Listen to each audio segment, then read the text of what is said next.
लेकिन दाऊद को जब ये मालूम पड़ा, दाऊद ने क्या किया? चुपचाप खाया पिया, गिलास तोड़ा बारह, कुछ मालूम नहीं, मुंह पोंछा, किसी को मालूम नहीं, चुपचाप बेतशेबा को ला लिया, शादी किया और उसके साथ बच्चा हुआ। और फिर परमेश्वर ने जो देखा, परमेश्वर ने अपने दास को भेजा और जब दाऊद के पास आया तो दाऊद को उसने सब कहानी सुनाई और दाऊद को कहा कि तूने परमेश्वर के विरुद्ध में पाप किया है। तब दाऊद के पैरों तले की नीचे की जमीन सरक गई। और तब भविष्यवक्ता ने क्या कहा? तब दाऊद ने क्या किया? तुरंत क्षमा मांगी। सब लोग कहे क्षमा मांगी। और परमेश्वर ने उसे क्या किया? तुरंत क्षमा कर भी दिया। ध्यान देना चर्च, परमेश्वर ने तुरंत क्षमा कर दिया, लेकिन जो पाप उसने किया, उस पाप का असर उसके और उसके पीढ़ी को और उसके बच्चों को, उसके संतान को, उसके पीढ़ी को भोगना पड़ा 100%, 101%। क्योंकि तब भविष्यवक्ता ने कहा कि दाऊद, तूने उसके पति को तलवार से मारा, इसीलिए तेरे घर से तलवार कभी जाएगी नहीं। और दाऊद बूढ़ा होने तक उसके बच्चे एक दूसरे को तलवार से मारने के लिए एक दूसरे के खून के प्यासे रहे। मालूम है आपको, बाप जो करता है वही उनके बच्चों को भोगना पड़ेगा। चर्च याद रखना, दिमाग में डालो ये चीजें। और दाऊद ने जो पाप किया, उस पाप के खातिर उसके घर से तलवार जो है कभी नहीं गई। भाई भाई का खून कर रहा है, क्यों? गद्दी के ऊपर बैठने के लिए। जो भविष्यवाणी की भविष्यवक्ता ने, तूने तो छुप के पाप किया, लेकिन परमेश्वर कहता है कि मैं तेरे सारे घर का जो पाप है, तेरी इज्जत जो है वो चौराहे पर लाऊंगा। और जो दाऊद का बेटा जो था, दाऊद के बेटे ने दाऊद की बेटी के साथ बलात्कार किया, भाई ने बहन के साथ बलात्कार किया और उसकी सारी जो इज्जत थी चौराहे पर आई। हालेलुया। क्यों आज में हमारे घर में, हमारे जीवन में, हमारे परिवार में बच्चों को कितना भी सिखा दे, कितना भी करते हैं, उनके जीवन में बदलाव क्यों नहीं? क्योंकि जीवन में हमारे पहले बदलाव नहीं। जब तक हमारे जीवन में बदलाव नहीं आएगा, क्योंकि जो हमारा लहू उनके अंदर गया वही उनके गुण अंदर जाएंगे। जो मैं बो रहा हूं वो मेरे बच्चों के जीवन में मैं कटनी करूंगा। हालेलुया। जहां पर भी मौका आता है चर्च, हम क्या चुनते हैं ये हमारे पास जरूरी है। क्योंकि परमेश्वर का वचन कहता है कि परमेश्वर के प्रेम से हमें कोई अलग नहीं कर सकता। लेकिन मैं आपको कहना चाहता हूं, ये पाप ही एक है कि जो पाप के खातिर कारण आपके जीवन में परमेश्वर की उपस्थिति नहीं रह सकती।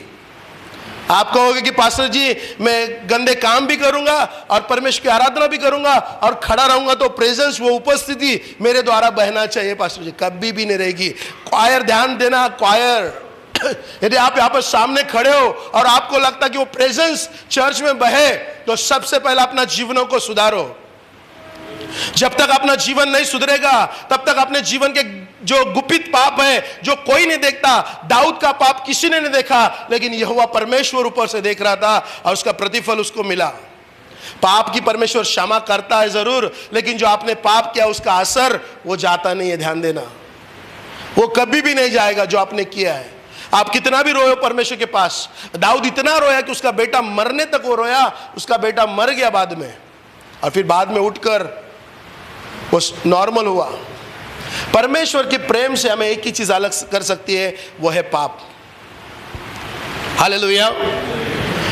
क्या आपने बाइबल पढ़ा है? बाइबल में कहीं लिखा है परमेश्वर की ओर से आपके जीवन में बीमारी है? बीमारी है? बीमारी किसके कारण है? बीमारी कौन लेकर आता है? इसका मेन जड़ जो है पाप है। क्यों हमारे जीवन में बीमारी होना चाहिए? क्यों हमारे जीवन में आर्थिक परिस्थिति होना चाहिए, फाइनेंस? क्यों हमारे जीवन में हमेशा हर समय में हमारे जीवन में शांति नहीं है? बीमारी है। और क्या? श्राप। ये सारी चीजें क्यों आती है? और इसका मेन जड़ जो है वो पाप है। क्योंकि एक व्यक्ति जो जन्म से अंधा था, चेलों ने यीशु से पूछा कि गुरुजी ये जन्म से अंधा है, इसके माँ बाप के पाप के कारण, क्या इसके पाप के कारण? प्रभु ने कहा किसी के पाप के कारण नहीं, बल्कि ये परमेश्वर की महिमा के लिए क्या हुआ है, ऐसा ही जन्मा है। Hallelujah, hallelujah.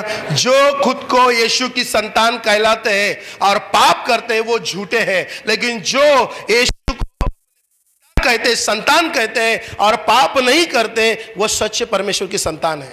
जो अपने आप को, अपना शरीर जो है प्रभु के लिए बलिदान देते हैं कि प्रभु कुछ भी हो जाए, मेरा शरीर आज पाप करने के लिए मुझे बोल रहा है, मेरा शरीर अकेले में पाप करने के लिए बोल रहा है, गंदी वीडियो देखने के लिए बोल रहा है, शराब पीने के लिए बोल रहा है, बीड़ी पीने के लिए बोल रहा है, गंदे काम करने के लिए बोल रहा है, लेकिन मैं अपने शरीर को मारूंगा, कूटूंगा और उसको वश में लाऊंगा, क्योंकि यीशु ने अपना शरीर मेरे लिए बलिदान दिया है। मैं मेरा शरीर यीशु के लिए बलिदान दूंगा। यदि आप सच्चा प्रेम करते हो यीशु पर, तो उसकी आज्ञा को मानोगे। यीशु ने कहा, जो मुझसे प्रेम करता है वो मेरी आज्ञा को मानता है, और जो प्रभु प्रभु कहता है ऐसे स्वर्ग के राज्य के वारिस नहीं होंगे। केवल प्रभु प्रभु कहने वाले स्वर्ग के राज्य के वारिस नहीं होंगे, लेकिन जो पापों को मानते हैं और छोड़ देते, पश्चाताप करते हैं, ऐसे ही स्वर्ग के राज्य के वारिस होंगे। हालेलुया। यीशु ने कभी भी झूठ नहीं बोला। यीशु के अंदर कभी पाप नहीं था। इंसान झूठ कब बोलता है मालूम है? कब झूठ बोलता है? बहुत बोलता है इंसान झूठ, खुद को बचाने के लिए। राइट, खुद को बचाने के लिए। तू गेलता तिकडे? नहीं नहीं मैं नहीं गया था। तू घेतली का? नहीं नहीं मैंने नहीं पिया। तू नक्की तिकडे होता? नहीं नहीं मैंने था। खुद को बचाने के लिए जब यीशु के ऊपर दोष लगाया, सब पिलातुस और सब सैनिक और सब यहूदी लोग उनके बीच में यीशु को खड़ा किया और उससे पूछा, क्या तू खुद को परमेश्वर की संतान कहलाता है? उसने कहा कि आप जैसे कहते हो। वो शेर दिल परमेश्वर था। यदि आप शेर के बच्चे हो तो आपके अंदर भी वो शेर दिल होना चाहिए। आप भी झूठ बोलने के लिए आप कभी खड़े नहीं होगे, लेकिन आप सत्य कहने के लिए खड़े होगे। कुछ भी हो जाए, मुझे क्रूस पर चढ़ा दिया चलेगा, लेकिन मैं झूठ नहीं कहूंगा, यीशु ने कहा। हालेलुया। उसे कहा, क्या तू यहूदियों का राजा है? उसने कहा, आप कहते हो। वो कह सकता था खुद को बचाने के लिए। हम कभी कभी झूठ क्यों बोलते हैं? खुद को बचाने के लिए। वो कह सकता था, अरे नहीं नहीं नहीं बाबा, मैं ऐसा नहीं बोला, ये तुम्हारे लोग ही बोल रहे हैं, खुद को बचाने के लिए। हालेलुया। बहुत सारे समय हम खुद को बचाने के लिए, हम खुद को सेव करने के लिए झूठ पर झूठ, झूठ पर झूठ, झूठ पर झूठ और झूठ पर झूठ ही बोलते जाते हैं। हालेलुया। झूठ कौन बोलता है?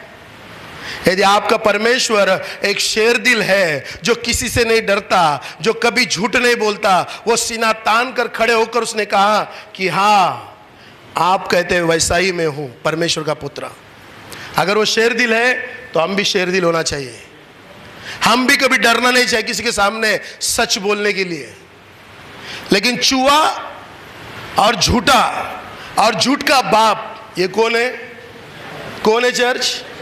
और जो झूठ बोलता है खुद को बचाने के लिए, वो केवल शैतान है और शैतान का बाप है। झूठा कौन है? शैतान और शैतान का बाप है। इसीलिए चर्च, प्रभु का वचन कहता है कि परमेश्वर के प्रेम से हमें कोई अलग नहीं कर सकता।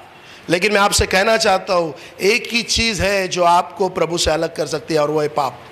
यदि आज आप क्या चाहते हो, आज आप क्या चाहते हो? ध्यान देना, क्या चाहते हो?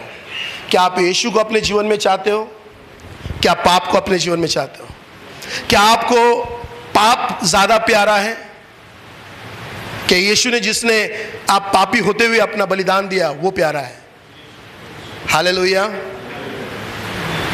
चर्च ध्यान देना, दो समय का, 2 वक्त का मजा आता है पाप करने के लिए। 2 मिनट का मजा आता है पाप करने। मजा आता है कि नहीं चर्च?